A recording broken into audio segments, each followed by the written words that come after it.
My name is Dr. Robert Bradburn. I am the Deputy Chief Scientific Advisor for the Department for Environment, Food and Rural Affairs in the UK and the UK Principal at GEO. And I'm delighted this afternoon to be moderator for this panel session with some fantastic speakers who are going to be discussing the role that Earth observation can play in tackling climate issues as we go forward. This is an exciting time for us, having just finished with COP26 here in Glasgow. And at that COP, there was a lot of emphasis on the scale of the challenge to raise the finance and to use finance well to tackle the climate crisis. And that comes both when we think about adaptation and resilience around the world as our climate changes, and also in mitigation. And in both areas, there were very significant sums of money pledged to take action, to mobilize action to help people around the globe. And what we want to do today is to understand how some of the things that we are doing in our different countries around the world can come together to enable that move towards greater action on the climate. Now, I am hoping that we can see, and you can all see the slides for this session. So if we can have the slides up on screen.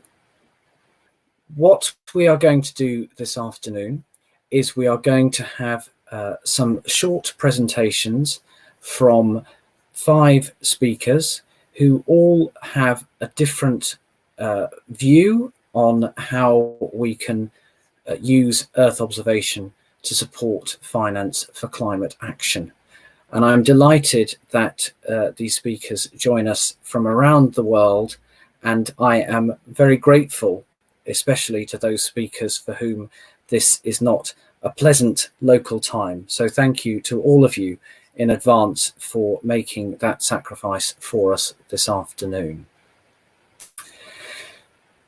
So what we will do is we will move first on to our first speaker, and that is Richard Spinrad, who joins us as the Under-Secretary of Commerce for Oceans and Atmosphere and the NOAA Administrator in the United States of America.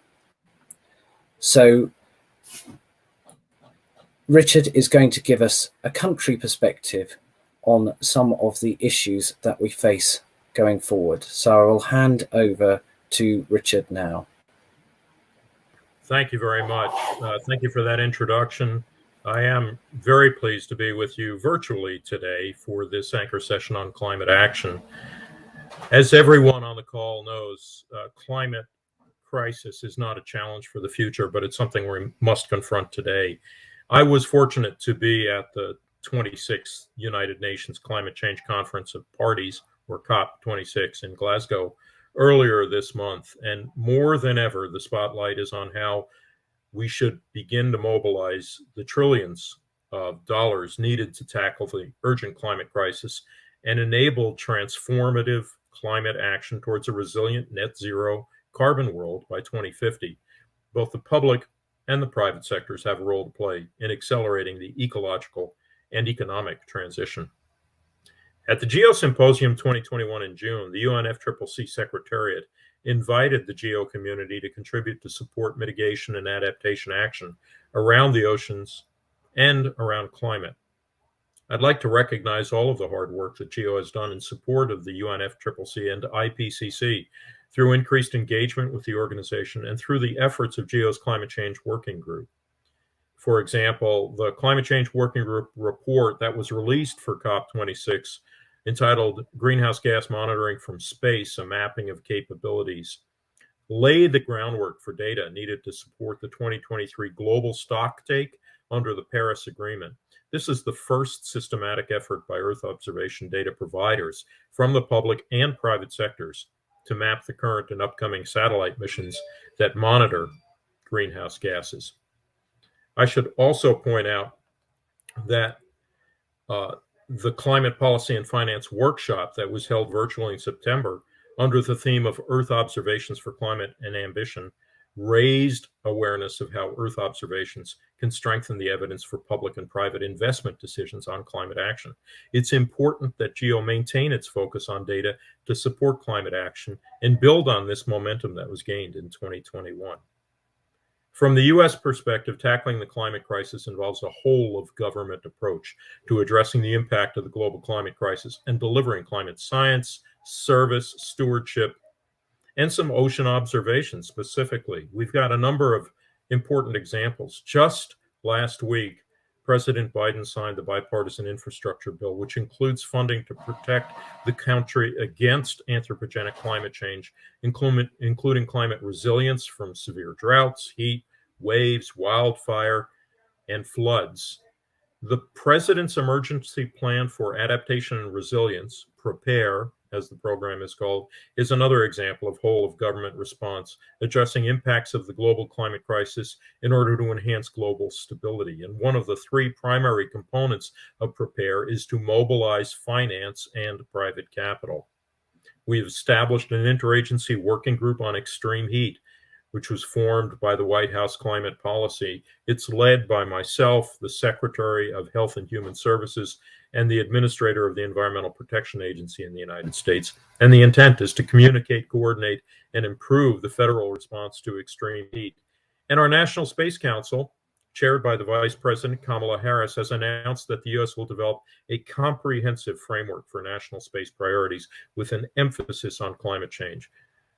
NOAA, my agency, is committed to helping the world respond to climate change through our mission of delivering climate science, service, and stewardship to understand and predict changes in climate, weather, oceans, coasts, water, to share that knowledge and information with others, both within the United States and with our global partners.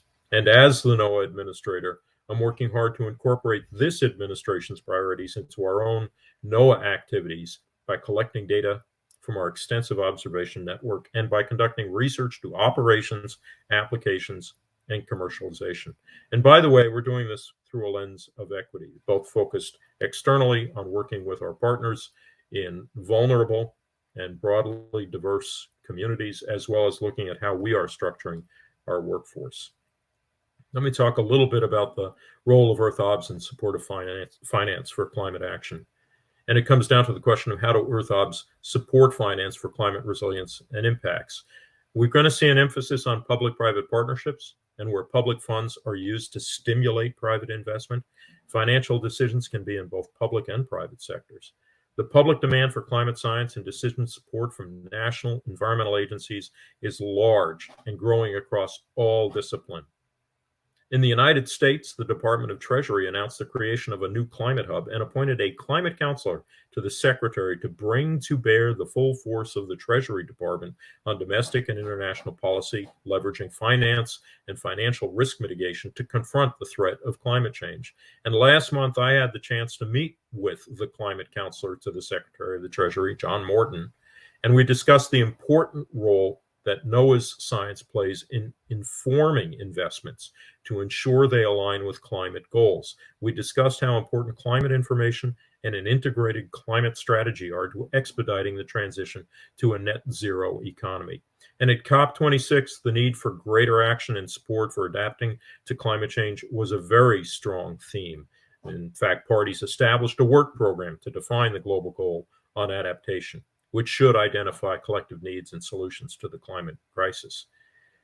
Talking about COP26 a little bit more specifically, there really was a greater emphasis on placed on the importance of nature-based solutions, especially the role of coastal and marine ecosystems, which NOAA has helped to advance. We know that we're not going to be able to address the challenges of a 1.5 degree warmer world without ocean observations. NOAA is going to develop and deploy a new tool within the World Ocean Database in partnership with the Intergovernmental Oceanographic Commission International Oceanographic Data Exchange, or IODE, to significantly increase the accessibility, usability, and aggregation of global ocean data. Currently, for example, ocean data users worldwide cannot readily discover and access the immense troves of globally distributed data. We're going to try to ameliorate that. The importance of the ocean in changing climate is very clear. We need to understand how the ocean reacts and adapts to climate change, and also how the oceans can be instrumental in tracking climate change and developing an ocean carbon agenda. Earth obs, especially from satellite, have focused more on the atmosphere and the land and not so much on the oceans, and this is changing. The U.S. is expanding and innovating the global observing system to better understand ocean carbon, ocean warming, and sea level rise, enhance regional coordination and ocean observing capacity, and improve ocean data sharing to inform the development of these new climate products and services. We're also establishing a global operational surface ocean carbon dioxide network to enable countries to track the changes in the global ocean uptake of CO2 over time. Clearly, addressing the changing climate is once again a priority for the U.S., as evidenced by the high-level representation at COP26 by President Biden, former President Obama, Secretary Kerry. And while no single gathering can accomplish all that needs to be done, this meeting represented momentous progress on mitigation, climate finance, and in particular, a significant emphasis on adaptation. And the Glasgow Climate Pact, which came out of COP26, includes multiple commitments for climate financing for adaptation, a commitment for wealthy nations to double financing for adaptation, setting up processes toward delivering on a global goal of adaptation. And it calls for higher levels of finance for loss and damage, for helping poorer countries adapt to climate change. So in closing, let me emphasize that there is an urgent need to accelerate the delivery of Earth observation-based climate information as the most sought-after public good through advanced open sharing of observations, science, and knowledge. Increase partnering with the private sector to accelerate delivery of policy-relevant scientific information. Transformative scaling up of public and private financing of ocean-based economic activities to accelerate our advance to a resilient, net zero carbon world by 2050, and increased efforts to do all of this through a lens of equity.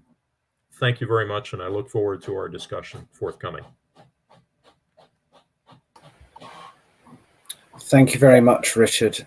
What an excellent way to start this afternoon's talks, and some really interesting food for thought on where Earth observation can play a role. And as you say, the agenda being set very strongly at the recent Glasgow meeting.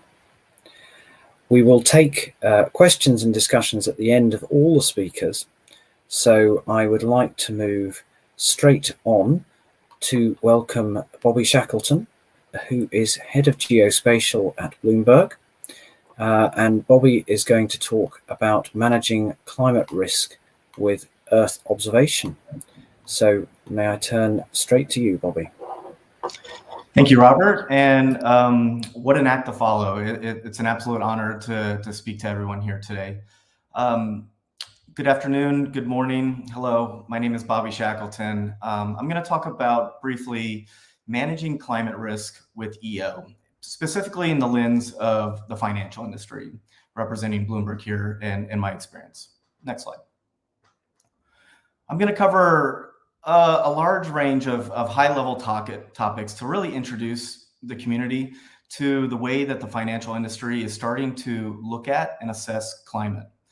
So I'll discuss about the emergence of climate awareness within the industry, how physical risk is now a factor that finance is starting to accept, who within the industry is thinking about climate risk, and specifically why geodata is important for assessing this type of risk. I'll dive in lightly to what type of data is needed and really the way the financial and the private sector wants to consume EO insights. And then lastly, we'll cap off how this group and how the industry of Earth observation and these data practices can really help drive forward climate risk in the financial industry. Next slide.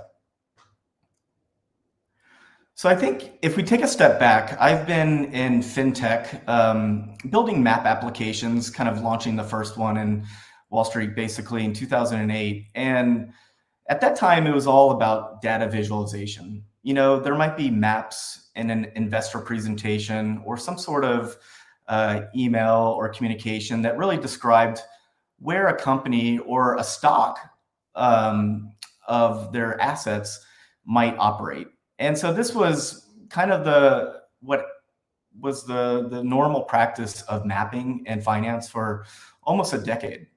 And it could include mergers and acquisitions and some other things that are still mostly for communication and data visualization. But over the last 3 or 4 years, I can tell you firsthand, speaking to pretty much every single type of client in the financial industry, the emergence of climate and their concern on measuring it. And I think the challenge that we have are there are not a lot of solutions out in the world, but I got involved with the United Nations in 2018 and 16 of the biggest banks around the world to try to put down into a white paper what climate risk could be from a physical standpoint, what your physical risk to your portfolio, your investments, and the way that somebody in finance would measure risk against the climate. And this was published, and it's now progressed over the last several years. And now countries are starting to adopt these policies around climate risk, some of which that we've authored and others that have continued to evolve since that time. And now countries like the United Kingdom, Japan, and other countries are starting to put mandates and regulations in place for companies to report, just like they've reported for decades, any other type of financial disclosure. This is transformative, and almost every encounter I have now with customers involves climate and real-time weather and other types of analysis, the way the world is impacting them. This is exciting, but it's also a big challenge that's in front of us. Next slide. And to dive in a little bit deeper on this new concept that I want to really reinforce, physical risk, there's kind of two aspects of physical risk that the industry is looking at, both in long-term climactical changes, like from temperature and sea level rise, to extreme climate events that might occur in real time, such as a tropical cyclone, an earthquake, a fire, that have long-term effect on some company that you might be invested in or holding to manage from a risk standpoint. And what's interesting with the financial industry is they look at climate, they understand the realism of it, but there's opportunities and risk involved with the way that they manage and invest their money. And so more and more, they're creating transition plans to invest money in more habitable and sustainable places. That lends the opportunity of investment, where the risk that they want to manage is where their locations of operations, like factories and things, occur today, and how they're going to manage and transition that type of risk. Next slide. And so now we can talk about, that's the broad concept of the way finance really from a high level is just starting to look at climate risk and talk about who really cares. And this list fundamentally covers everybody in finance. And that's also the exciting part. 5 years ago, I would say only insurers cared about climate, or a term called ESG, environmental social governance.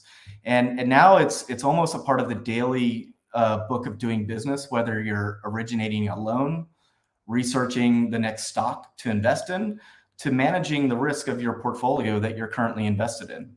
And this provides horizons from now, near term, all the way to long term, and the different decades of forecasts that we're trying to measure against. But I think the important thing to take from this slide is the word thinking. There's still a lot of thinking going on. Action is starting to come into place right now. We're at an inflection moment where the thinking is turning into action. And that's exciting, but there's still a lot of need for ideas, influence, and solutions. Next slide. Here are a few anecdotes from some of the biggest banks in the world recognizing and understanding why GEO is fundamental for assessing this type of physical risk. TD Bank, Royal Bank of Canada, UBS, I could really go on all day for the awareness that's now kind of taken place across the industry as this using GEO data as an input. And GEO could be satellite derived or another sensor for that matter, but this is also transformative. It's shifted from purely a picture and storytelling to using this type of alternative data as something fundamental in the way that they do business now in finance. Next slide.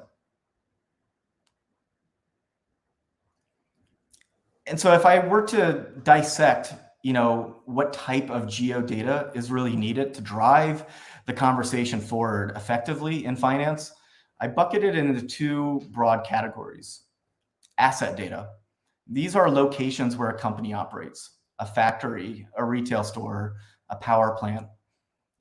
This is a hard problem all in itself, collecting just the locations where companies operate and have it broadly and publicly or openly available. And then the complementary piece is EO and other geographic sensors that can create overlays of observation or forecast.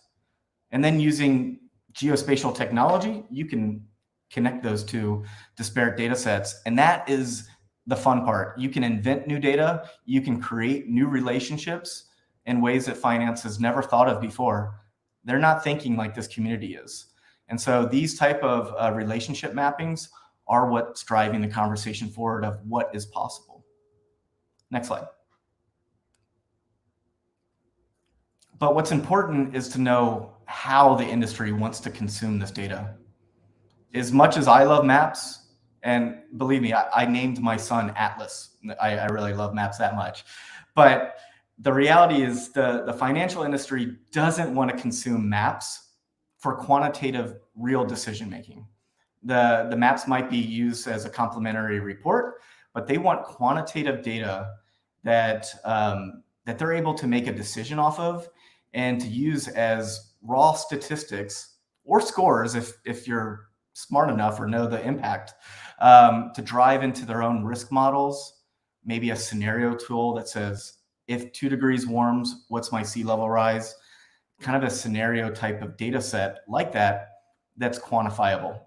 And then that can drive into, ideally some sort of impact that we can prove as a community of why it matters to a stock price or to a supply chain or something like that.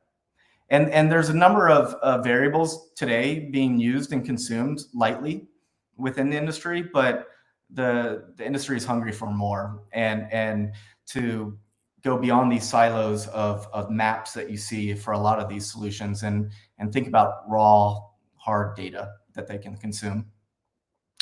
Last slide. And so I think this is where, I want to close my portion of the presentation is a call to action. And because I think this industry is uniquely positioned to influence and help drive this conversation forward. Since World War II, roughly, we've relied on the world to self-disclose financial information. To every quarter, every year, a company will report different financial metrics. And then everyone looks at those and they do analysis and trade and manage risk off of that. EO and other geographic sensors can augment and complement kind of as a full picture and report for companies for them. This fundamentally democratizes the reporting practice.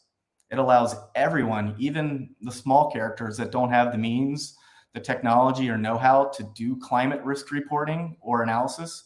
It gives everyone a transparent and consistent view of a given reporting metric. This is what really excites me because I think we can effectively influence the way the market consumes these type of insights in a unified way. And that's important. And so I'm looking to this organization, this group here, for that leadership, because the industry is looking for new insights. They're always hungry. And a lot of what's being used today has only been what they've been presented. They often don't know what to ask for or what's available. And so I think this community is uniquely positioned to use their technology to influence what and how climate is measured in finance. Thank you very much. Thank you very much, Bobby. And thank you for that challenge to this group and your insights in how we learn to speak the language that will have greatest impact with this really important group. I'm sure we can have a discussion about that later and about the democratization and consistency of global data. Really fascinating. Thank you. Let us move on, and changing the subject slightly, I'd like to welcome Anyak Robiki, who is Deputy Director for External Affairs at the Green Climate Fund, to speak. And Anya will be speaking on financing climate adaptation. So over to you, Anya. Thank you very much, Robert, and thank you to GEO for this opportunity to participate in this eminent panel and this very exciting discussion. So today I'm going to be speaking about financing climate adaptation. And my name is Anyak Robiki. I'm a chemical engineer originally, but I have a huge interest in Earth observation and particularly the applications as related to water, environment, and development. I'd like to, can we have the next slide, please? Thank you very much. So after a brief introduction to GCF, I want to then pose a few questions to the GEO community. But GCF is now the world's largest climate fund. We've grown extremely rapidly since our establishment back in Cancun in 2010. The first projects were approved only in 2015, so our fund is just 6 years old. The mechanism was set up through the UNFCCC, and the object is to serve the Paris Agreement by providing financial support to developing countries to make the transition to low emission and climate resilient societies. So our mandate is very much for both adaptation and mitigation, and with the guideline to provide 50% of our finance to adaptation and 50% to mitigation on a grant equivalent basis. Next slide, please. Now, we are very much a country-driven fund. So projects are proposed through the country's nationally designated authorities. And we're very much a partnership organization, to say that the Green Climate Fund doesn't implement projects ourselves. Our projects are proposed to us by our wide range of accredited entities and direct access entities who are our key partners in delivering climate action. We finance these projects through a range of financing instruments, so not only grants, but also loans, guarantees, and equity finance. So that's very important in terms of leveraging blended finance to make sure that our billions can actually leverage additional billions to invest in climate action over time. Then, as I mentioned, this balanced allocation of adaptation and mitigation, it's part of our DNA. And really, the GCF capital is risk-taking capital, it's patient capital. We look for the long term. We look for de-risking investments where private investors might not dare to tread. We want to make those areas not only acceptable, but enticing for private investors. Next slide, please. So this is the way that GCF has actually grown since the first projects in 2015, as I mentioned. At the moment in 2021, we have spent 10 billion well, we have approved projects in the portfolio worth $10 billion. Of that, the actual implementation of projects has reached over $6 billion, and the disbursement on the ground has been $2.1 billion. So we have quite a lot of catching up to do there.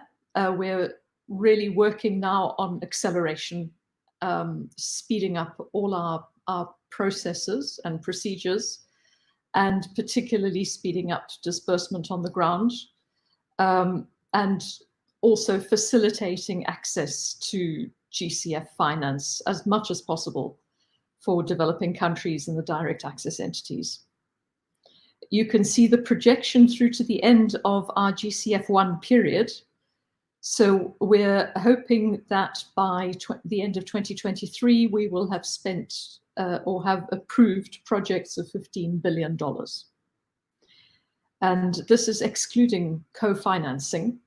So currently that $10 billion has attracted a further $27 billion in co-financing, with a total portfolio of $37 billion. Next slide, please. So just one final word then on this balance between adaptation and mitigation. In nominal terms, we have spent 62% of our portfolio on mitigation and 38% on adaptation. But this is looking in terms of the absolute amount of money spent. The thing is that most of our adaptation projects are in grants, whereas in terms of mitigation, many of these projects can be in terms of loans, guarantees, or equity capital that's being provided. So when you look at it in grant equivalent terms, we are much better in addressing this balance of mitigation and adaptation. I wanted to stress this, that for adaptation, we still do a large proportion of the projects as grants. We're working hard to see how we can actually attract more private capital and to develop adaptation projects, which are revenue generating projects. Next slide, please. Now, turning to Earth observation. So the proportion of our portfolio that's really committed in climate information and early warning systems is nearly 20%, 1.8 billion. With co-financing an additional 2.2, there's a total of $4 billion of investment in this particular area of climate finance. It varies quite a bit across regions and country groupings. There's a concentration in Asia, Pacific, and in Africa, and with particular concern for the small island developing states and for the least developed countries. However, in terms of the modality and the partners through whom we're financing these projects, the vast majority of our projects in climate information and early warning systems are the international entities, with about 94% of the investment so far. So we're really looking to support direct access entities and national entities to be able to develop projects in this area. And now I'd like to focus a bit more on where the money actually goes in terms of climate information and early warning systems.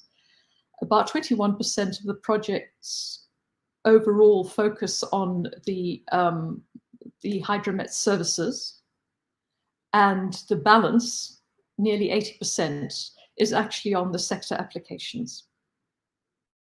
Next slide, please.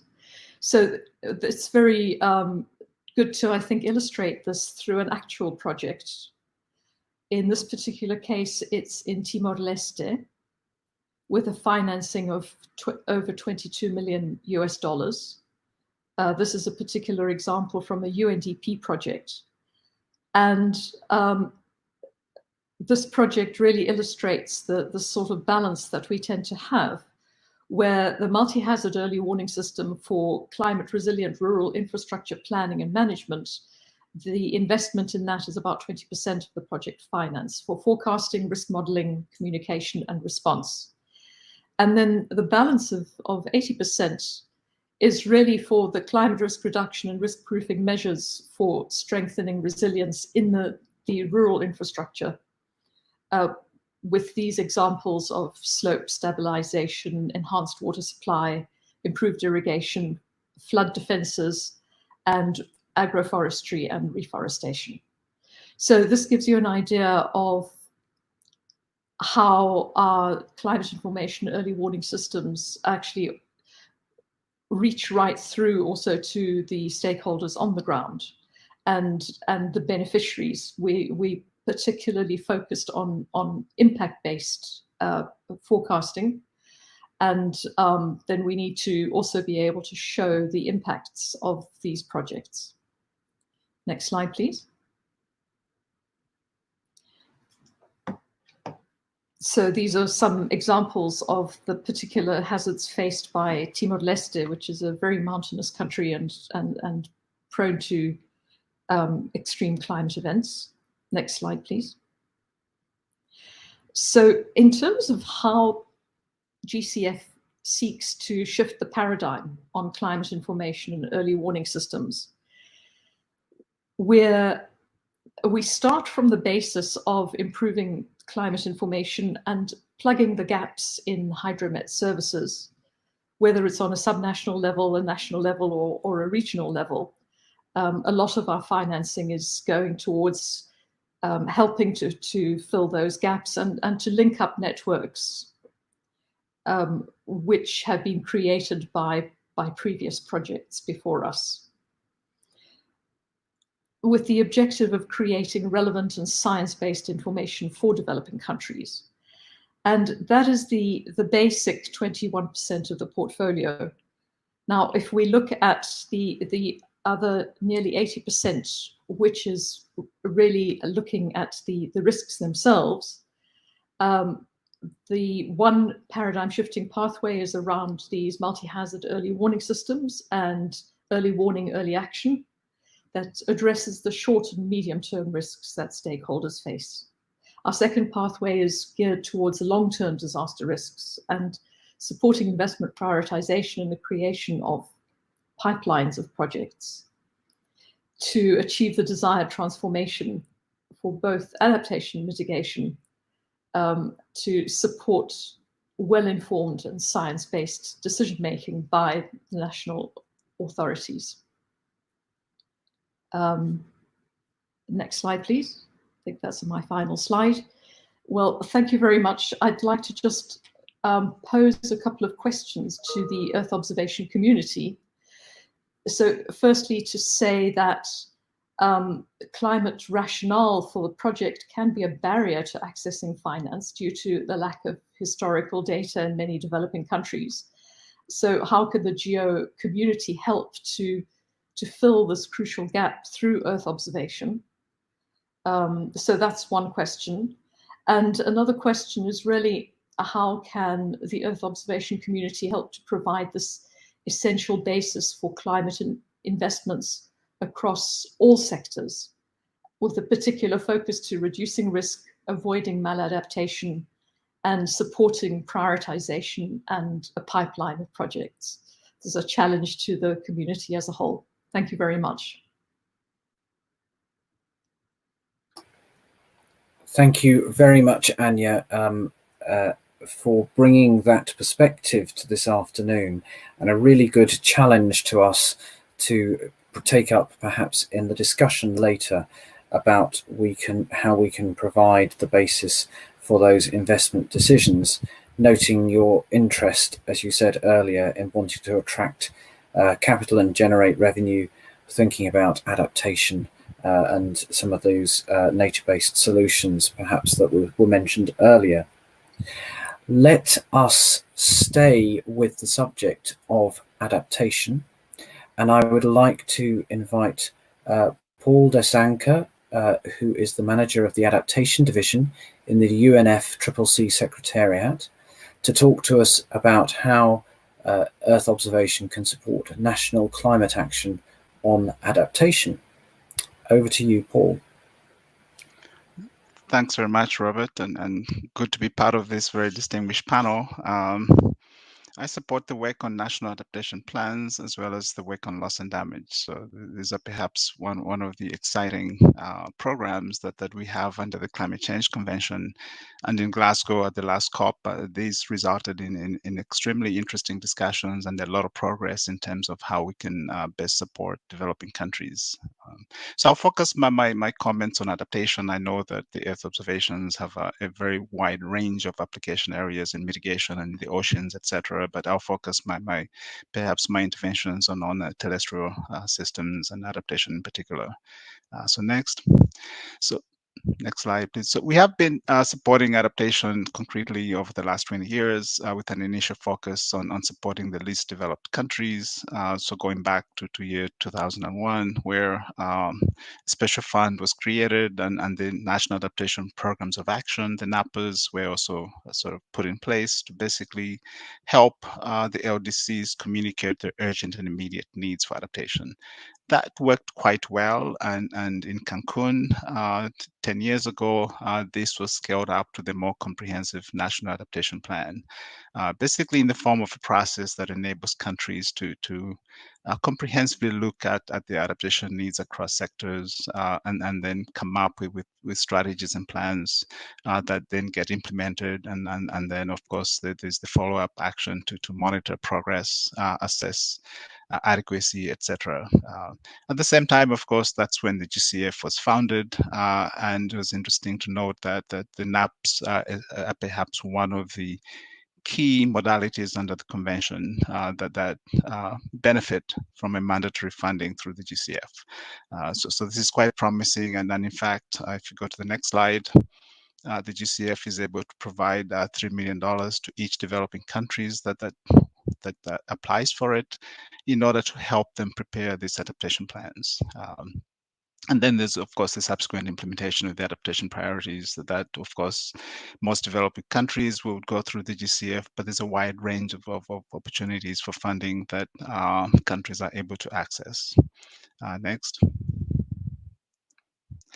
So the objectives are pretty straightforward. It's basically to help countries reduce vulnerability to the impacts of climate change, as well as go through the process of mainstreaming climate change into development plans and processes, etc., at all levels, so national, subnational to local levels, and so forth. But the NAP itself is designed to help coordinate the whole adaptation effort in a country. Next. So it follows a typical management approach where you take stock of what you have, what you're doing already, and then from that you identify gaps and needs in terms of capacity, and then you do new assessments to fill in the gaps, and then you produce some prioritized activities into a plan, a document that helps you communicate those priorities to the world. You use that to develop implementation strategies with the GCF and other sources of finance. You implement, you assess progress, and periodically you assess and update those plans in a cyclic, repetitive fashion, and so forth. So it's basically a generic planning process that builds on the tremendous expertise that exists in the UN system, but also in the private sector, NGO communities, and so forth. Next. One of the things we were trying to do is to assist countries to manage how they enter into this adaptation planning. There's so many ways that countries can address this, either by looking at specific hazards, droughts, floods, and so forth, and developing plans to address those. Or you can look at SDGs or other priorities or regions, cities, and so forth. And then the kind of plans one develops are usually quite specific to the entry point. One of the things we're trying to do now is to perhaps realign that thinking into a more systems approach where the focus is now on perhaps a set of essential systems that essentially contribute to a country's development, whether it's economic, social, or environmental development, and so on. And that's the stuff in the middle. From that, a country is able to mobilize relevant actors. They're able to address multiple hazards, as well as address multiple SDGs and so forth. This perhaps ties nicely to the GEO's essential variables, where we can now start to identify what are those essential variables that are quite relevant to the national level in terms of planning and assessing adaptation. Next. One of the things that we have started to explore is how to optimize how countries address climate change. Typically, in the past, a lot of emphasis has been on preemptive actions, the activities that help reduce risk. So the DRR type of activities where everything is put in place to avoid damages down the road. And of course, there's in the middle of that, there's some effort to transfer some of that risk using contingency measures, insurance at all kinds of levels, national, regional, as well as local insurance. And then when a disaster happens, losses are inevitable, and that has been mostly left to the humanitarian world, mostly as a charitable effort after the fact. Well, and obviously, of course, there are gaps in terms of coverage of that whole continuum of risk. And one of the things we're trying to do now is to see how can we optimize how to address that whole spectrum of risk and not leave anything to chance or to charity after the fact. So we're starting to think of ways how we can optimize that investments between the preemptive actions that might perhaps appear in the NAPs with the sort of the risk transfer modalities, insurance, and so forth, as well as directly address how to plan to address losses and damages after the fact and not leave it to chance as has been done previously. This obviously leads to reduced costs overall, and we're finding ways that in the policy arena, of course, these things are discussed separately. As you know, loss and damage is quite an interesting topic that always gathers a lot of attention during the COP. But we're trying to see how can we best combine efforts in the NAPs with efforts to address loss and damage. So this is perhaps one way to look forward to in how to best optimize investments either through the GCF or a mix of different sources and so on. Next. So I talked about the NAPs and the objectives. Of course, with the advent of the Paris Agreement, those objectives were scaled up now to a global goal of adaptation in one of the articles of the Paris Agreement, which basically expands on the objective of reducing vulnerability and building climate resilience, and links it directly to the SDGs, as well as to the temperature to the global temperature limit of less than 2 degrees with the hope of perhaps adapting towards a 1.5 degree. So this does add to the modalities of how to plan and how to schedule your adaptation activities and ambitions.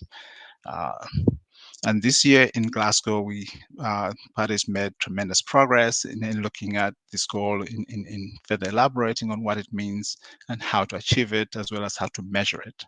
So they set up a 2-year work program that will basically fit into the global stocktake that will happen in 2023, basically designed to help understand better how can countries enhance their adaptation efforts, how can we measure progress, and how can we sort of develop metrics perhaps to measure some of the important elements of that.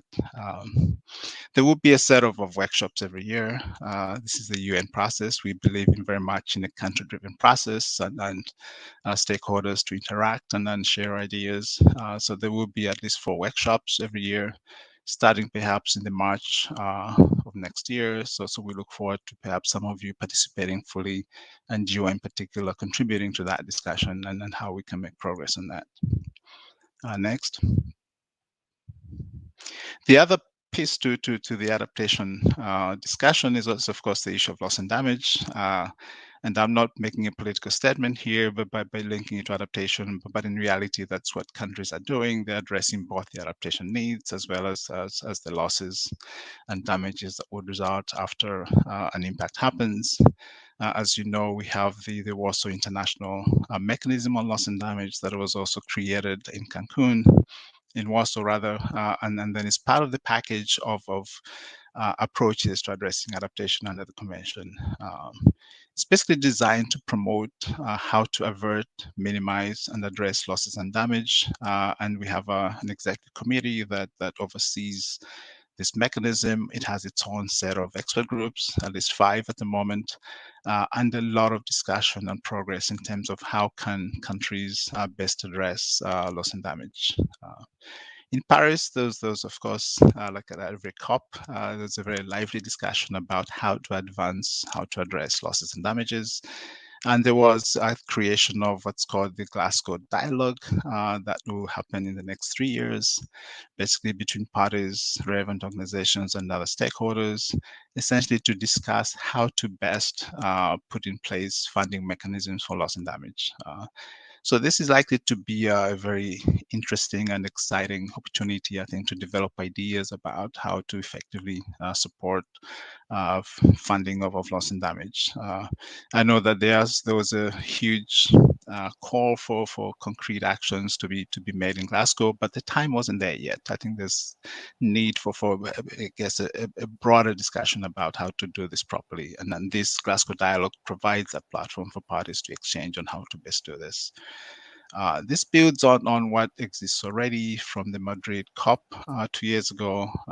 There was what's called the Santiago Network that was created. It's basically another platform to design to catalyze technical assistance to countries, where various organizations are able to come forward and offer how they can help countries assess loss and damage, as well as how to perhaps create solutions to it. So lots of opportunities. We have a lot of different bodies. We have, of course, as I said, the executive committee of the WIM. In addition to that, we have the Adaptation Committee and the LDC expert group that all help in developing the technical assistance and technical guidance that's needed to the developing countries to best address their adaptation needs. So I'll stop here, but I wanted to give you just this landscape of support and what's happening. Perhaps in ending, there are some opportunities that can help advance work on adaptation. One of the exciting pieces that we are running at the moment is called the Open NAP Initiative. Sorry if you could just go back one. The Open NAP initiative builds on the open science approaches that exist everywhere, but it's designed to help countries basically mobilize the best available science and technical assistance that's possible. And the GEO community, of course, with its tremendous expertise and history of data for the last 20 years or so, I think there's a great opportunity to mobilize all of you that work in specific countries to help contribute to these plans. It's not enough anymore to publish in Science or Nature or whatever about your exciting results. I think you do need to insert yourself and embed yourself into these national teams that are developing plans that get implemented. So we look forward to more of you getting directly involved. The process of doing that is quite easy. Send an email to the email addresses I have on the slides, and we'll be glad to connect you with countries and see how you can best contribute. So thank you very much. Thank you very much, Paul, and thank you for making it so easy for members to contribute. A clear challenge there to take our knowledge and our technologies and make real practical use of it, and also very clear description of the two sides of the coin, an adaptation where Earth observation could play a role in both. We now move on to our last speaker, Lorena Santamaria, who is Senior Program Officer for Development Partnerships in the WMO, the World Meteorological Organization. And Lorena is going to talk about the Systematic Observations Financing Facility. Over to you, Lorena. Thank you, Robert, and good morning, good afternoon, everyone. I'm Lorena Santamaria. I'm part of the WMO Development Partnerships Office, and in particular, I have been part of the team developing the Systematic Observations Financing Facility, which was announced at COP26 with the initial funders and interested in financing this initiative, announcing their interest in SOF. Paul, you were asking about or mentioning that we are maybe for loss and damage, we are not ready to move into concrete action, but we believe SOF is one of the opportunities to actually move into concrete action, and I'm planning to explain you why. Next one, please. So this is just some context on how did we end up creating this initiative between several partners that decided to join us to do this. This is just a snapshot of what is happening right now, the big problem that we have. So here you can see two plots developed by the WMO Secretariat on the two types of weather and climate observations. So the one on the left is the upper air, the ones that measure the vertical atmosphere, and the one on the right is the one that measures on the ground stations. And basically what you can see here is that, of course, the bluish parts of the map are those where countries are doing quite well in terms of the requirement models, and the ones in reddish parts are those that are not doing well and that are actually very far from meeting those very basic requirements for these very essential observations. So as we can see, the situation is pretty bad in those countries that are most vulnerable with largest capacity constraints, and therefore it is very critical to do something about it. Next one, please. And here we see the contrast between what we call the ability to pay versus the ability to observe. So on the one hand, we have these big gaps in terms of the observations that countries are actually internationally exchanging right now. And on the other hand, we see the national GDP per square kilometer capacity. So you see that the countries with the dark blue or purple colors are those countries where their national resources are very limited in comparison with their surface area. And as you can see, we see a large similarity between the very dark red countries on the left and the very purple blue countries on the right, which means that countries with the largest capacity gaps, the largest resource gaps, are not able to sustain and to deliver the observations that they need and the whole world needs to be able to monitor the weather and the climate. Next one, please. So what are we doing to fix this, and how did the SOF story started? So we had actually recently we had the World Meteorological Congress reforms, which brought together 3 groundbreaking initiatives approved by 193 members and states and territories of the World Meteorological Congress. The first one is the Global Basic Observing Network. I'm going to talk a bit more about that later. The second one is the SOF, and the third one is the Unified Data Policy. So basically, these 3 initiatives are a joint approach to strengthen global weather and climate services through the systematic increase in observational data and products across the globe. And is, of course, a big commitment from all countries, from WMO members, in making this happening, but also a big acknowledgement that many countries won't be able to implement the GBON, the Basic Observing Network, without financing support. Next one, please. So GBON, what is GBON? I'm sure many of you have already heard about it and were part of this decision taken by Congress, but basically it's a global optimal design to address the most essential, the most basic weather and climate observing needs. The objective with GBON was to ensure a reliable supply of observational data and respond to the most essential data requirements of the weather prediction models and the climate analysis products. As I mentioned, it was agreed by 193 countries, and through GBON, so what the very new thing that GBON brought to the WMO members and to the world is that for the very first time, all countries have very clear requirements on what type of data to exchange, how often to do it, and under what specific technical requirements. And this is what GBON brings. The first time, so WMO members were already committed to exchange and generate data, but for the very first time, they have clear specifications on how to do this. And we believe this is a very important step for improving global weather observations. And this is, of course, based on the principle of global free and unrestricted data sharing, meaning that all WMO members are committed to generate and freely exchange this data, which is also a very important principle for the global public good of these observations. Next one, please. So finally, what is the SOF? So the SOF is a mechanism, a financing mechanism that is gonna support the long-term generation and international exchange of the very basic but essential surface-based observations.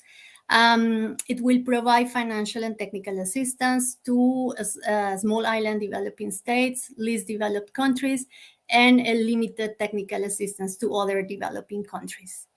So this is a very unique feature of the SOF, and it is a mechanism, a financing mechanism exclusively dedicated to the first part of the value chain. So as many of us know, we have this climate information services value chain that goes from observations until the final products that users use to make the adaptation to climate decision making, and then therefore protect lives and assets.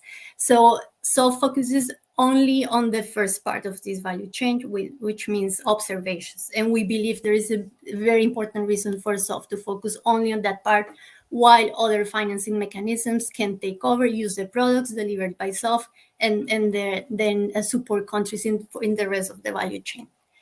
And this is very important. SOF is not only a WMO initiative, it's a WMO, UNDP, and UNEP initiative. The three agencies believe this is fundamental, this is foundational for everything they are doing and for everything we are all doing on adaptation, on resilience, and sustainable development, and therefore is a joint initiative of these three agencies. Next one, please. So just a summary of what are those key features of the initiative. The first one, which is a very important one, is that SOF is going to provide long-term grant finance for operation and maintenance of the GEO networks in the different countries that we are going to support. So this is very important. SOF is not going to operate like the traditional financing mechanisms, meaning under a 5-year project cycle. SOF is going to go beyond that, meaning that after providing the financing for the physical investments for the stations according to the GEO requirements, SOF is going to continue supporting countries to operate and maintain this network.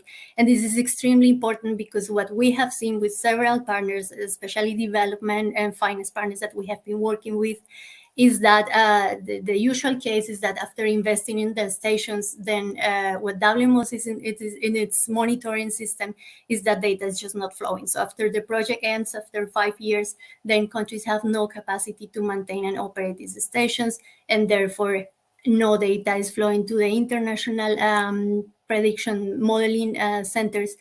And therefore we did nothing. And this is what SOF is trying to fix. So it's gonna continue providing long-term assistance and finance as long as we see data being shared into the global models, into the global centers.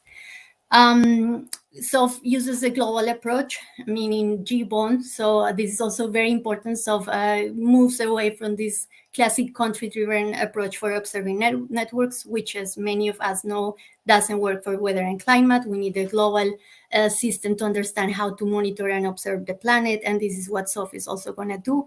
And of course, we're going to enhance technical competency and coordination by working through and with the WMO members. So all the technical assistance provided through SOF is going to be provided by the MED offices. So the advanced MED offices are going to support their peers with technical assistance that SOF is going to financially support. Next one, please.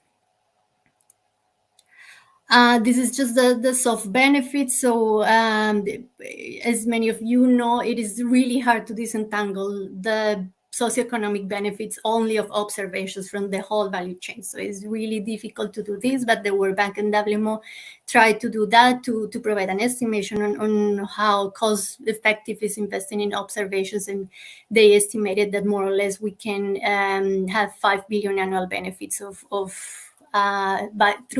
by investing in observations in countries with the largest capacity gaps.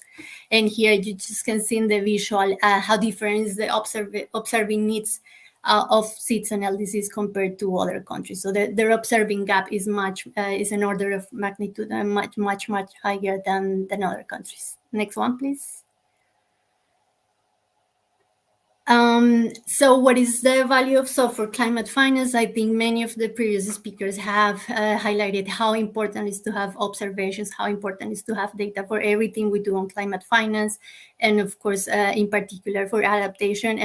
We in SOF are absolutely convinced of this. Of course, SOF is going to provide foundational data for everything we want to do on adaptation. Anya, you were mentioning the lack of observations has been a barrier to access GCF funding. We agree with that, and that's why we believe SOF is going to provide that that foundational element that many countries are missing to access GCF funding. Paul, you mentioned all these new decisions under COP26, including the new global adaptation goal, the new quantified goal for climate finance, all these processes that are going to start next year.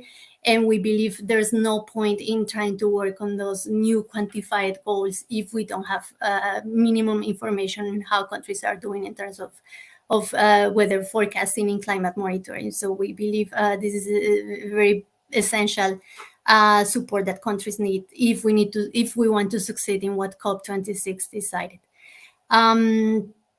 And finally, just an update, and thanks to, I saw Stefan, for example, from the German Weather Service was asking some things, but thanks to some countries like Germany and many others that were at COP26, we got GEO and SOF welcomed and recognized by SABSTA as one of the actual ways of become much more concrete on what systematic observations mean.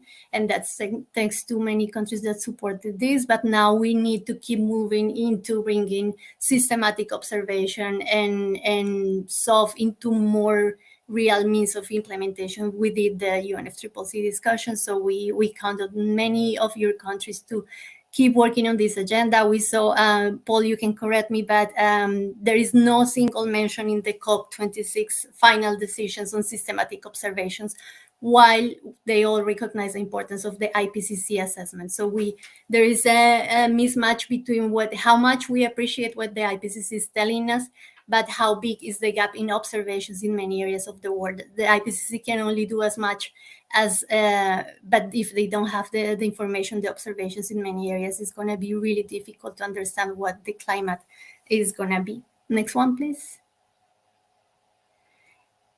This is just a brief update. So the SOF was announced at COP, and now we have the trust fund is open. So we are going to start receiving initial contributions from many donors in the next months. The subsecretariat has been set up. Next one, please. And of course, GEO and SOF. GEO is going to be part of the SOF advisory board, and through this, GEO is going to have all the opportunities, and SOF is going to have all the opportunities to collaborate with GEO to shape this initiative together. And of course, we count on GEO to help us to keep making the case and advocating for the importance of a dedicated financing mechanism for observations, as SOF is proposing it, and we believe that if we do this right and if we deliver results, SOF could even become the financing mechanism for other type of observations that are also extremely important and relevant for adaptation, for resilience, etc. Next one, please. I think that's it. This is just next steps. You can access the presentation later to see how we are planning to move ahead in the next months. But basically, we are expecting the initiative, the facility, to be operational next year by mid of 2022. Next one. Thank you very much. Thank you, Lorena. Thank you very much for setting out some of those practical steps that are needed to support information on our climate and our weather, and to remove some of the uncertainty that some of the other speakers have spoken about. Well, with many thanks to all of the speakers, we now have an opportunity to move into a question and answer session.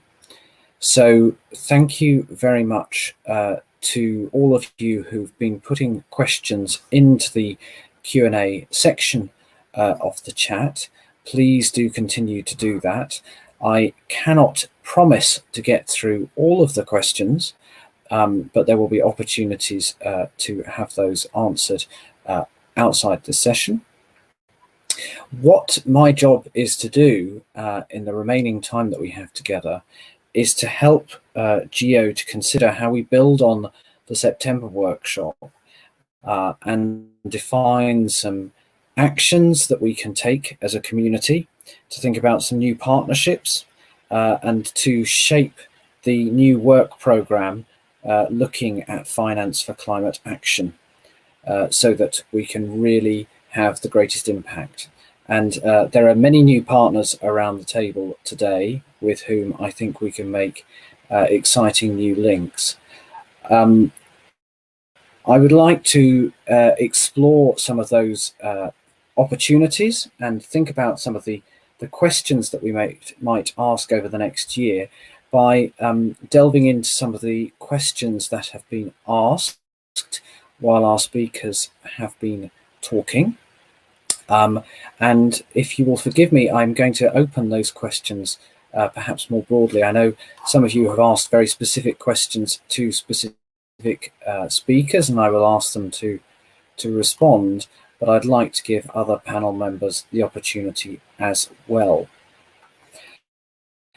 So the first question, if you'll forgive me, I'm just scrolling through the questions to find them. The first question that I would like to explore a little bit was a question originally to Anya about how we ensure that we are accessing the best resolution imagery to enable the right decisions to be taken. And as I say, I'm broadening that question slightly. I believe there is a strong need for high resolution data in some areas, but in other areas it may not be necessary to go to such high resolution. So I will open the floor to our speakers to consider how the GEO community can ensure that the right resolution data is available to make those financing decisions. Anya, can I bring you in first? Okay, thanks very much. I did make an attempt to answer this question actually, but I couldn't find the button to reply, so it ended up being another question. So in fact, we've been working on a platform together with WMO, and that platform is called the Climate Science Information for Climate Action.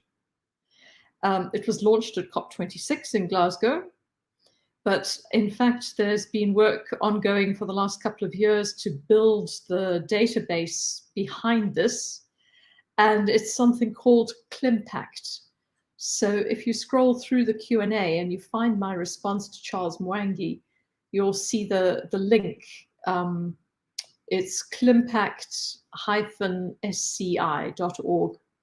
So there is a platform that's been developed specifically to provide data for developing countries, which then can be used where there is really a lack, gaps in their existing data, historical data, and to be able to develop their climate risk and vulnerability mapping for the particular project area. I think that there's just enormous demand on this, and there's enormous scope for GEO to become involved and to support this effort, and I'm sure that can be done through WMO. Thanks. Brilliant, thank you, Anya. Do any of our other panelists have thoughts on the best way to get data to our finance colleagues? Hi, Robert. I'll jump in here. This is Bobby. Richard and then Bobby. Oh, sorry, Bobby, then Richard. Go ahead, Bobby. Thank you. No, it's a complex question that's multifaceted. I think one side of it is what resolution do you need, or does finance need? And that's really is dictated on what they're trying to assess. And so I think, the key is many different types of resolutions can be applicable. And so when it comes to financial acceptance, they'll look at cost effectiveness, what they can have a lot of, and ideally what they can have history of.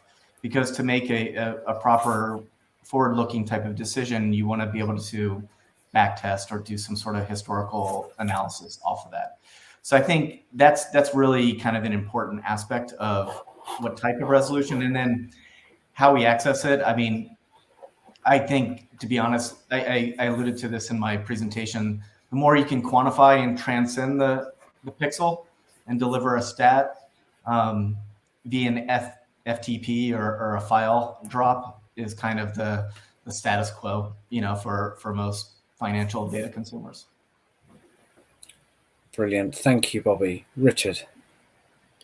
I'm reminded many years ago when in the oceanographic community, high resolution bathymetric technology was made available to a broad set of users. And it suddenly became clear that in the deep ocean, anybody could get 1 centimeter resolution data on the structure of the bottom. And what we found was that all of a sudden the demand for 1 centimeter resolution data went through the roof.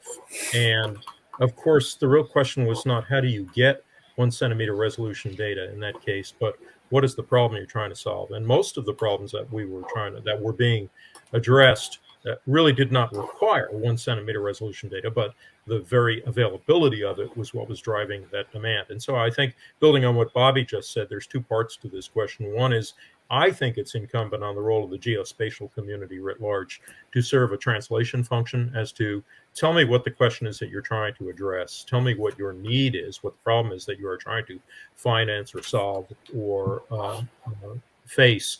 We can then help work to optimize what the resolution requirement is for that.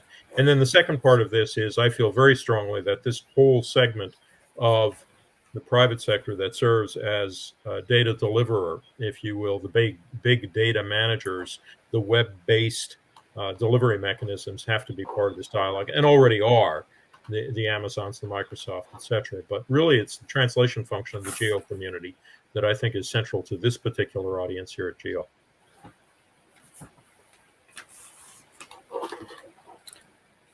Fantastic. Thank you, Richard. I'd like to move on now to another question, which I think follows on from that. And we've got 2 questions, which I think were initially aimed towards Bobby, but again, I will bring in other panel members. And so there was a question around understanding the minimum requirements of the finance sector for reporting, and how we can support those and how we can support that across all countries. And also a very interesting question about how we work in a world where there are needs to understand risks, but there's a lot of uncertainty around some of those risks, and the role that we can play in tackling that issue. I won't say reducing the uncertainty of those risks, that may be too much to hope that we can do, but how we can work within that world to enable the financial sector to engage with some of those slightly more difficult situations. So I'll offer the floor first to Bobby. Thank you, Robert. Yeah, the 2 questions kind of can come together in some ways. So I think in how EO can help define reporting, whether it be large, small, for companies or for countries at a sovereign level. The reality that I've witnessed, at least over the last few years, is adoption leads to regulation.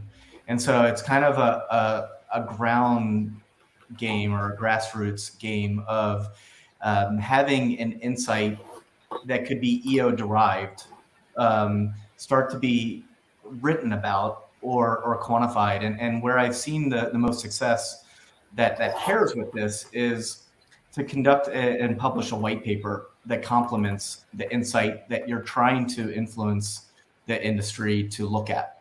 And so I think almost every single conversation I have with whether it be a hedge fund or an asset manager or investment banker, right? If it's new and unheard of, they want to see some scientific back study with history and ideally some sort of forecast of it.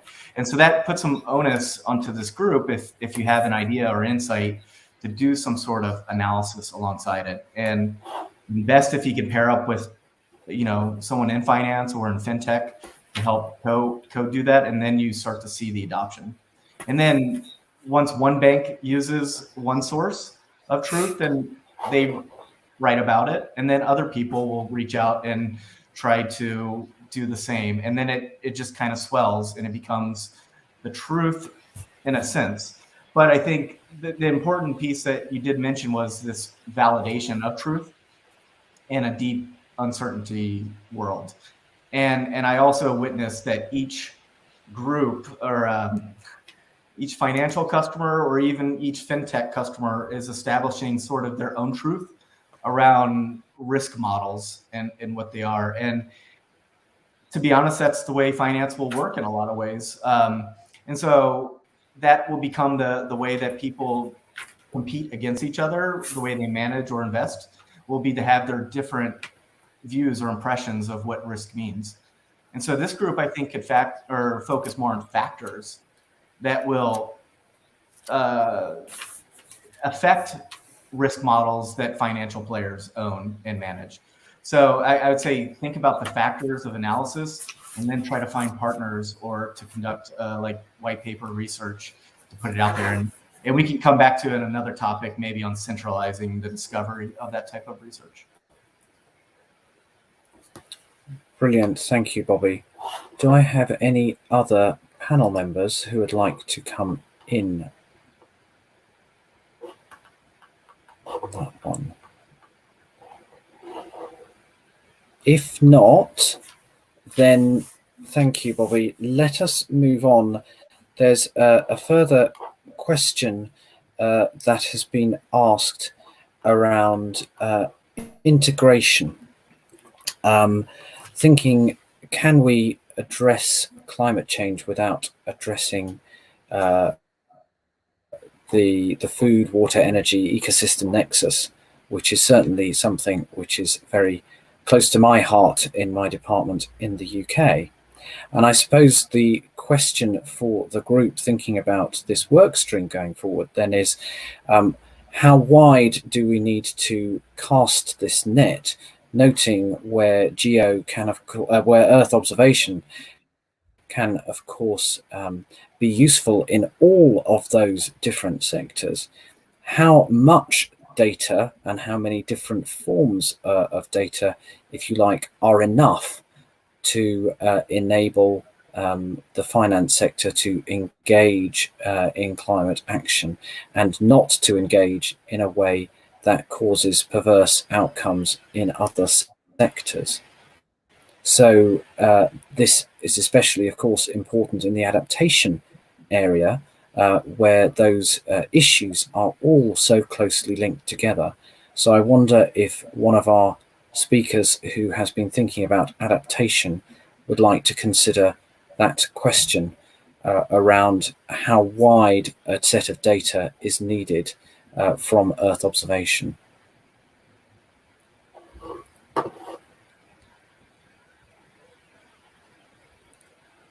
Anya. I'd be very happy to talk a little bit about that from our experience. So very often, you know, an agriculture project, for example, will have elements of water management and ecosystems management, agroforestry, and that sort of thing involved with it. You'll have an ecosystems project, which is also considering the needs of farmers and the water system of the catchment where those ecosystems are based. I think that what we're converging on is we're starting to see a lot of catchment-based in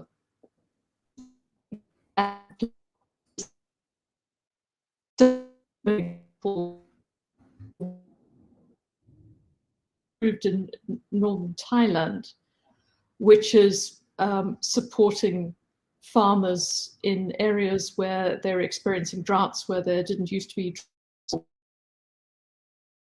and to storage and large dams in order to support food security in the area and food production.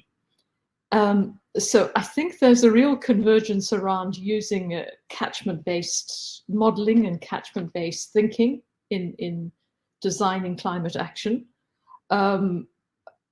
linking water and ecosystems together with agriculture. On the energy side, we find very often in the rural areas where we really have to address energy issues, for example, for irrigation, is to make sure that what we're financing isn't going to be relying on dirty energy sources, so that where grid energy is being used, that it's a clean grid. It's not a grid that's using fossil fuels to generate electricity. Where irrigation pumps, for example, are not diesel pumps, but solar-powered pumps, and where the project involves actually buying irrigation equipment, it's all going to be renewable energy-based equipment. There's a lot of very sort of hands-on thinking that needs to go into designing these kinds of projects. And I think they're just, you know, some broad common strategies that can be looked at, but one has to look at them in the context of a particular biome, in a particular type of ecosystem. So what's applicable to a very arid area isn't going to be applicable to an area with much higher rainfall, for example. One common aspect of this is to plan projects on a catchment basis, and you know, certainly we're finding that Earth observation and mapping is coming together on that to provide all that sort of information that's needed for a climate project in a particular area in an integrated way on a catchment basis. Thanks. Brilliant. Thank you, Anya. Would any of the other speakers like to come in on that point? Richard. So I very much appreciated Anya's answer, and especially invoking the agricultural piece. I'd like to use another example, and that is coastal resilience. The short answer to the question is, depending on how it's phrased, yes, we have got to do the full integration, or no, we cannot address the climate change issues without addressing the food, water, energy ecosystem nexus. And using coastal resilience as the example, it's clear whether it's the hazards associated with flooding, whether it's the hazards associated with harmful algal blooms, whether it's the hazards associated with severe storms, you've got to have a fully integrated portfolio, not just of the observational elements, but also of the security elements: food, water, energy. I might even add national security or homeland security in the case of individual nation states. But the point here is that the best way to do that is to, I would say, get out more, if you will. And GEO has done a good job of that traditionally. But in order to have that discussion, you have to have the health community, the medical community, the retail industry, the emergency managers in the community. And we may want to think about that user pull, if you will, in addition to the sort of domain area of food, water, and energy security, to help define what priorities we address. I think that's at the heart of the question that was asked is, yes, if we do consider this nexus, then how do we prioritize the observational activities that we undertake? And I would say in the end, it comes down to what those particular applications are. And that is going to be very specific to a particular geography, particular economy, particular parts of the world. But do it in a fully integrated fashion and engage broader communities such as health, medicine, retail, emergency management in order to establish those integrated priorities. Thank you. Fantastic. Thank you, Richard. Any other comments from panel members before we move on? There's clearly a significant challenge around how we manage the vast range of data necessary to make really good decisions. Well, let's move on to another data issue. There have been a number of questions around SOF and GBON, and I think several of them are around how we integrate in situ data and how we use existing networks and technologies to support that data being integrated with other data sources and being open and available to the people that really need it. So can I ask Lorena if she would like to respond to a few of those questions around using those networks and making sure that that data is available and well transmitted? Thank you, Robert. This is actually the beauty of SOF, we believe. So SOF, as I mentioned, is based on GBON, which is a fully institutionalized, owned process and agreement by countries and by the WMO members. So we are not creating a facility based on different approaches, different requirements, different types of scientific insights. This is based on an institutional approach, which comes from countries that agreed on the basic requirements of the numerical weather prediction for weather and climate observations, meaning GBON. So we are not working isolated. We are working also with the global producing centers, which are these also members of WMO that receive all this data and then transfer that data into weather forecasting and climate analysis products. And these global producing centers are also institutionalized. They work together, and they have been working for decades in providing these products, in getting this data together and make sense of it, also integrating this data, so the surface-based data with the satellite data and other all the modeling process to deliver this prediction product. So it is fully anchored on a long-standing institutional process, and we believe that is what makes it very unique, because it's going to make a very effective use of what already exists there, what is already providing products to countries. Is just going to make the process much more, is going to improve the data that comes to these processes. And I saw some colleagues, for example, from ECMWF, which is one of the global producing centers, are connected. I'm sure they could also complement and agree on this very unique feature of SOF. Fantastic. Thank you, Lorena. I would like to open the floor to other panel members to consider whether there are key things that we should be considering around integrating the rest of the world may consider Earth observation data coming down from the air, from space, with in situ data, and whether there are any challenges for the GEO community there.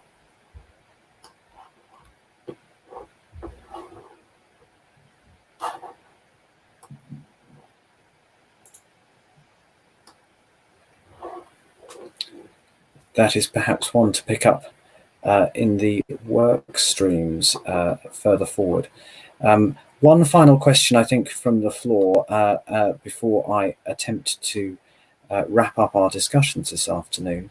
And a question for Paul on how GEO might be able to contribute practically to the Glasgow dialogue. And whether he can think of any good examples that we could move on in that space. Thanks for the question. I think one of the perhaps opportunities for the GEO community is to provide data on baselines of both vulnerability, but as well as perhaps assets. I'm slightly worried that at that moment we have lost Paul, unless it is just me. Sorry, can you hear me now? Yes, we can hear you, Paul. I was starting to say that I think one of the opportunities for the EO community is to develop baseline data on assets, various assets, whether it's physical assets or ecosystems, etc., and then overlay that with different impacts, hazards, and so forth, and then start to document the nature of the damages and the losses that result from particular size of impact and hazard. I cannot hear Paul speaking. We can hear We you. can. Okay. We can. It's your connection, Rob, I think, unfortunately. All right.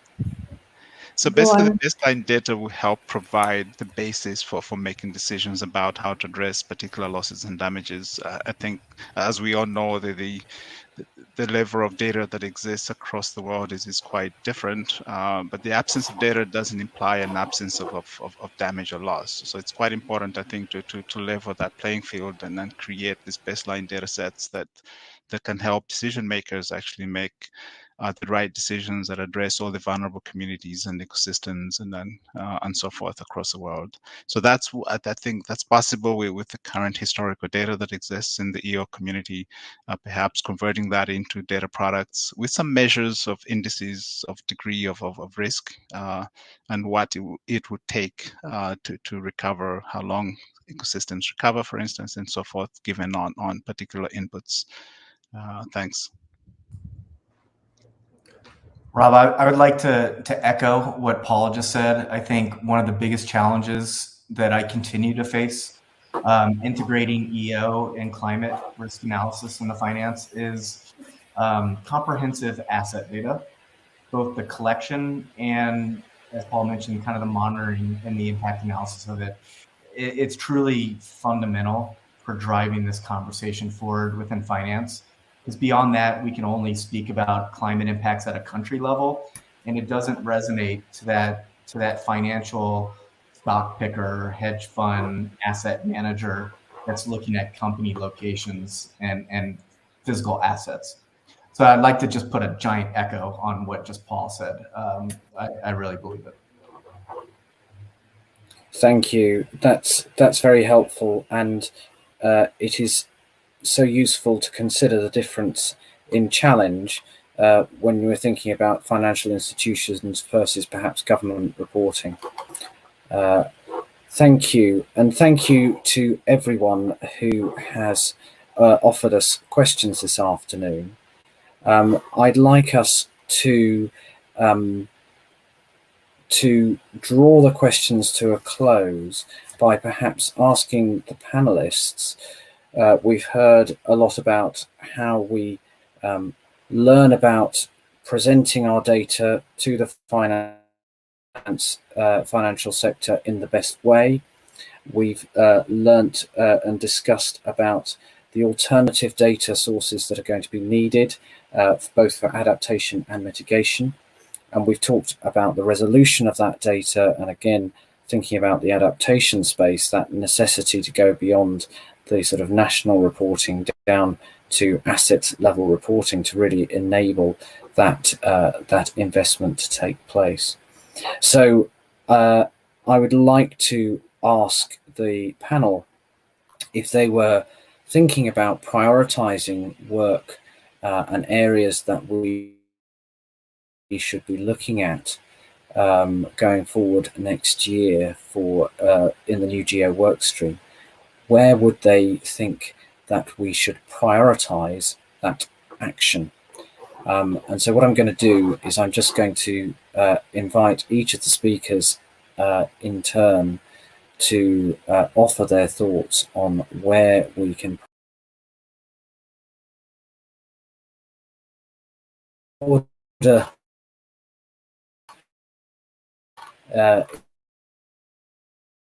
in work.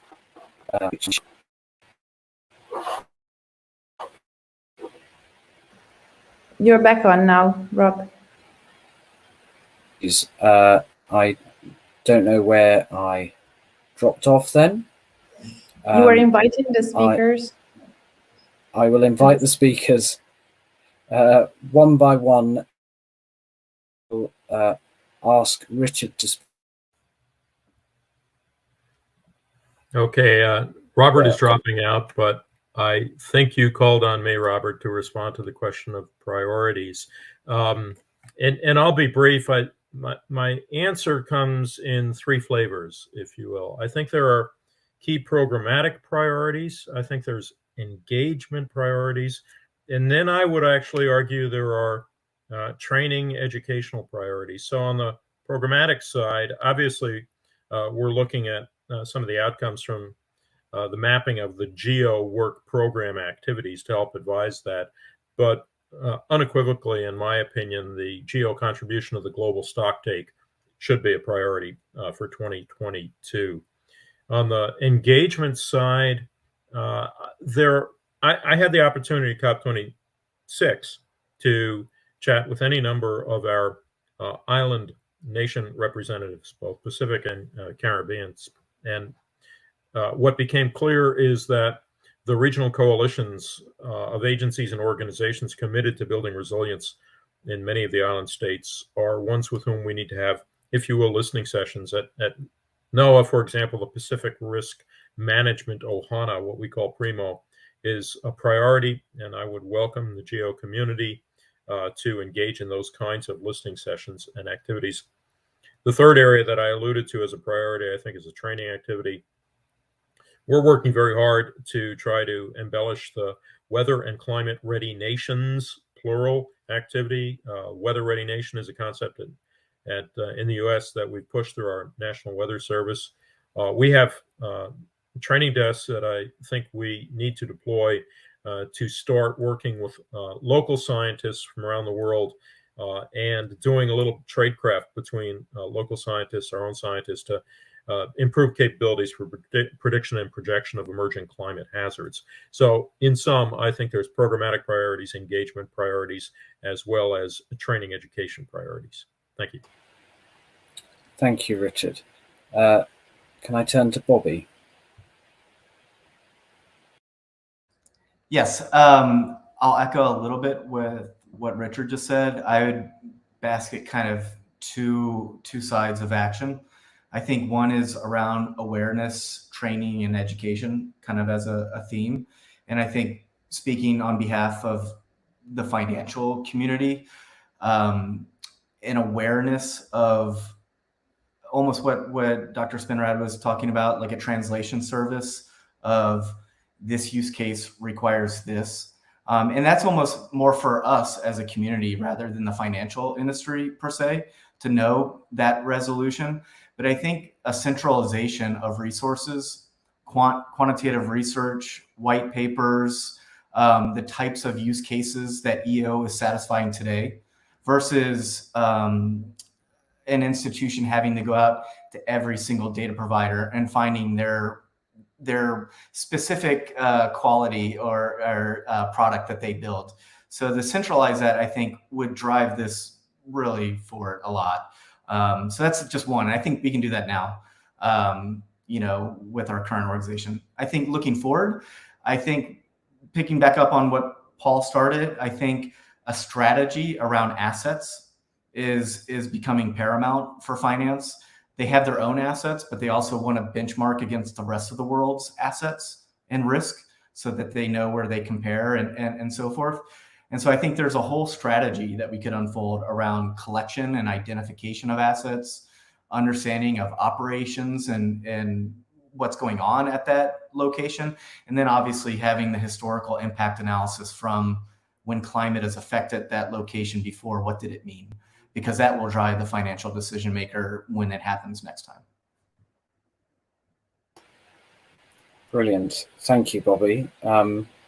Really interesting, and I can see some thumbs up floating up on my screen, so clearly others agree with that. Anya, can I turn to you next? Yeah, thank you very much. So I'd really like to support what previous speakers have said about GEO helping to build a climate risk literacy of a number of communities, and especially, I think, the finance community. Having the ready sort of availability of this kind of Earth observation data can help enormously in understanding the climate risks that the world faces. But the issue that I'd like to bring as a priority is really to support the poorest and most vulnerable people and communities, and particularly to support the least developed countries, that are the countries that don't have a lot of access to this kind of technology, to this kind of data. They don't have good data sources in order to be able to design their climate projects and to be able to put forward the climate rationale for developing climate projects. So to focus the resources of the GEO community on supporting least developed countries, I think would be enormously helpful. And in that regard, there are some coalitions, there's the Universities Coalition of the Least Developed Countries, the LUCCC. And then recently at COP26, the Adaptation Research Alliance was founded, one of whose aims is very much to support adaptation research in the least developed countries. And I think, this would be a tremendous goal for the GEO community to take to heart. And maybe just to give one example, we're within the Green Climate Fund, we're working with the countries of the Congo Basin to develop a broad integrated program around the Congo Basin for both mitigation and adaptation. But it's going to take several years for this program to come to fruition. And the more data and observation is available of the climatic various parameters in the Congo Basin, the easier it will become for the Congo Basin Secretariat to then develop the climate programs that they desperately need in that area of the world. So I'll leave it there, but I think that the GEO community has a fantastic role to play in supporting the least developed countries. Thank you. Thank you, Anya, and thank you for that vote of confidence. Can I turn to Paul for his reflections? Thanks very much, and I'm glad I'm coming after Anya, because I was also going to comment on support to the least developed countries and the small island developing states as perhaps a priority focus for GEO. And in particular, I think to build on and help them develop the best NAPs that they can possibly develop, building on the data that this community is able to bring forth. It's not just a delivery of a data product that's needed, but rather, I think, creating teams that can co-produce these plans. So the scientists plus the decision makers from these countries, as well as others, to work as teams together to actually develop solutions to the problems that they face. So I think there's tremendous opportunity for this community to help in engaging with the NAP teams from different countries in the LDCs and SIDS. For loss and damage, we commented on that already. So the Glasgow Dialogues, as well as the Santiago Network, do provide the platforms to engage and inform that dialogue and creation of solutions in the future. So hopefully this is something you can build on. There's quite a number of excellent solutions at work. The crop monitor, for instance, it's something that every country, once they know about it, they're very keen to engage in. So perhaps identifying that these best practices, things that work already that can be implemented quite easily and replicated in all the LDCs and SIDS, I think is one fantastic way to go. And hopefully the GCF will be in a position to help develop those solutions into projects that can be funded. Thanks.